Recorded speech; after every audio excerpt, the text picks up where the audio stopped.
was multiple times when I tried to turn my life around. That if I cured this thing, if I made more money, if I put myself in a different state of mind, if I was around other people or in a better relationship, I could fix myself. I found excuses when I could, until I had no excuses left, until I had nowhere else to go, until I was stuck in a position where I didn't want to live anymore. I was molested when I was a child. I had forgot about it. As it became more real, the coping mechanisms needed to get stronger. And because the thoughts got stronger. How could your mother let this happen to you? How could they put you in a foster home? Why did they split up? Did they split up because of you? And what I found was the first thing that was there for me and the closest at arm's reach was alcohol and drugs. My name is Aaron Renfrew. I'm the creator of livinglight.co and the author of Turning Point. So at 23, I got arrested for possession of cocaine. I took it very seriously. I did get sober. I quit everything for that entire year and a half.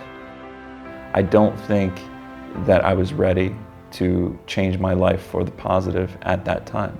I think that I was too young. The things that I was using to self-medicate were no longer working.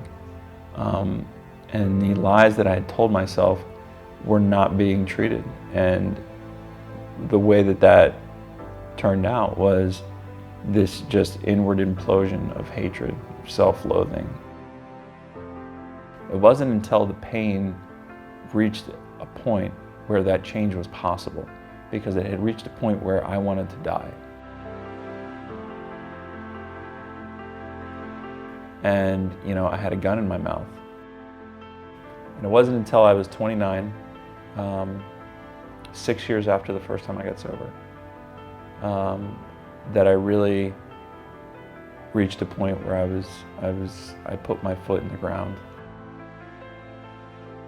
There have been multiple turning points, right, for different layers of my recovery.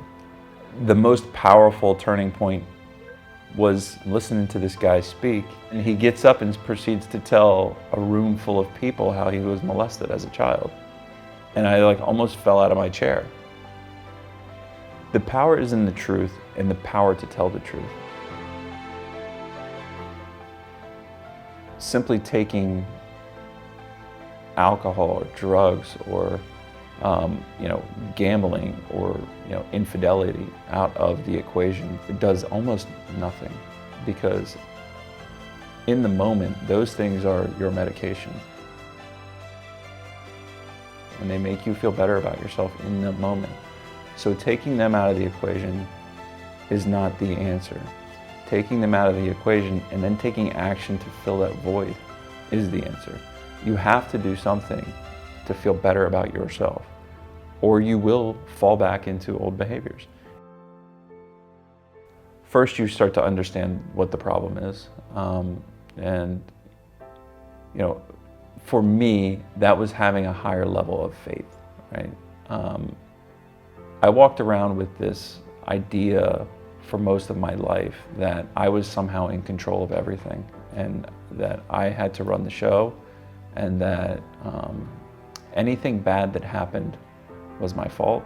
For me, it was about creating a life around my passions and around the things that were going to enhance my level of gratitude and my life and my ability to live life on life's terms and be able to handle any situation with ease. Everyone has this battle that they're working out in their mind, and what I found worked for me was focusing on my diet, was focusing on my health, was focusing on my spirituality, my meditation, and then as well addressing and helping other people. Real change requires action. Profound change requires action. Getting from A to B, you have to put one foot in front of the other and go. The way that I live my life today is I just try to do the next right thing.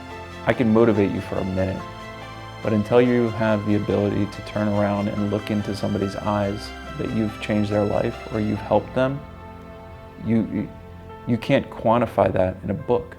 You'll feel better, you look better, and you'll act better, and you'll know that you're worth more.